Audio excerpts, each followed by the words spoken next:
নমস্কার, দেখছেন কলকাতা টিভি। আপনাদের সঙ্গে রয়েছে আমি ঋষিকেশ। শুরু করছি সংবাদ 6 ইন্ডিয়া জোটের বৈঠকে যোগ দিতে আজই দিল্লির রওনা মমতার। সোমবার দিল্লি কনস্টিটিউশন ক্লাবে বসছে ইন্ডিয়া জোটের বৈঠক। এ নিয়ে আমরা কথা বলবো আমাদের প্রতিনিধি দেবাশিস সেনগুপ্তর সঙ্গে। দেবাশিস, আজ কখন মমতা বন্দ্যোপাধ্যায় উড়ে যাবেন, কি জানা যাচ্ছে এই বৈঠক সম্পর্কে? আজ দেখো, আজ তৃণমূল কংগ্রেসের একটি পৌরসভার জনপ্রতিনিধি আছে কলকাতা পৌরসভা, তাদেরকে নিয়ে একটি বৈঠক করবে। তারপরে আজ বিকেলের দিকে তিনি রওনা দেবেন দিল্লির উদ্দেশ্যে।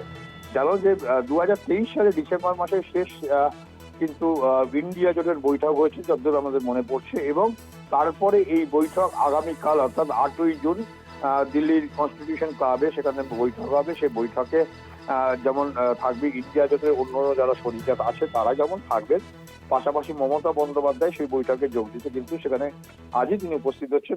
যেখানে গিয়ে তিনি দেখা করবেন আম আদমি পার্টির অরবিন্দ কেজরিওয়ালের সঙ্গে। তিনি আজকে হয়তো সাক্ষাৎ রয়েছে, কেন জানো যে যখন এর আগে যখন বৈঠক হয়েছিল সেই বৈঠকের সময় সেখানে কিন্তু অরবিন্দ কেজরিওয়াল তিনি তখন সেখানকার মুখ্যমন্ত্রী ছিলেন, পশ্চিমবঙ্গের মুখ্যমন্ত্রী ছিলেন মমতা বন্দ্যোপাধ্যায়। কিন্তু কলা বদল হয়েছে, দিল্লিতেও সরকার বদলেছে, রাজ্যেও সরকার বদলেছে, এবং এই বৈঠক এখানে ঠিক হবে। কিন্তু বৈঠকে যারা রয়েছে সেখানে কিন্তু বেশ কিছু প্রশ্ন বর্তমান বিজেপি সরকারের বিরুদ্ধে অনেকগুলো প্রশ্ন নিয়ে কিন্তু বিরোধীরা একমত হয়েছে। সেই জায়গায় দাঁড়িয়ে এই ইন্ডিয়া জোটকে আরো শক্তিশালী করা, এটাই হচ্ছে মমতা বন্দ্যোপাধ্যায়ের লক্ষ্য। আর সেই লক্ষ্যকে সামনে রেখেই তিনি যাচ্ছেন।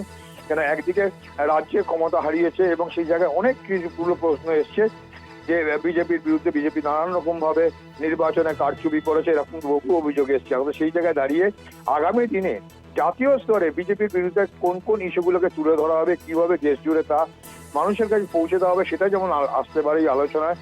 এর পাশাপাশি সেখানে ভোট চুরি, যেমন বেশ কিছু ক্ষেত্রে অখিলেশ যাদবও প্রশ্ন তুলেছিল ভোট চুরির ক্ষেত্রে। দিল্লি অরবিন্দ কেজরিওয়ালও প্রশ্ন করেছিল, মমতা বন্দ্যোপাধ্যায় সেই একই প্রশ্ন তুলেছে।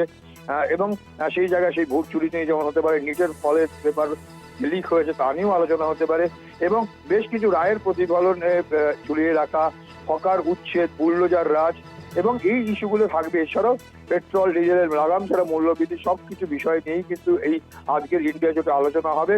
এবং এই বৈঠককে কেন্দ্র করে ইতিমধ্যেই কিন্তু দিল্লির রাজনীতি রীতিমতো সরগরম হয়ে রয়েছে, এবং তাকিয়ে রয়েছে যে মমতা বন্দ্যোপাধ্যায় কি বলেন, তার যে দীর্ঘদিনের যে রাজনৈতিক অভিজ্ঞতা কি হয়, সেই জায়গায় দাঁড়িয়ে কিন্তু যথেষ্ট বিষয় এখানে বৈঠকে উপস্থিত থাকবে রাহুল গান্ধী, মল্লিকার্জুন খাড়গে, উদ্ধব ঠাকরে, অরবিন্দ কেজরিওয়াল, অখিলেশ যাদব, তেজস্বী যাদব, হেমন্ত সোরেন, অমর আব্দুল্লাহ, দীপঙ্কর ভট্টাচার্য, জয়তেক যারা শরিক।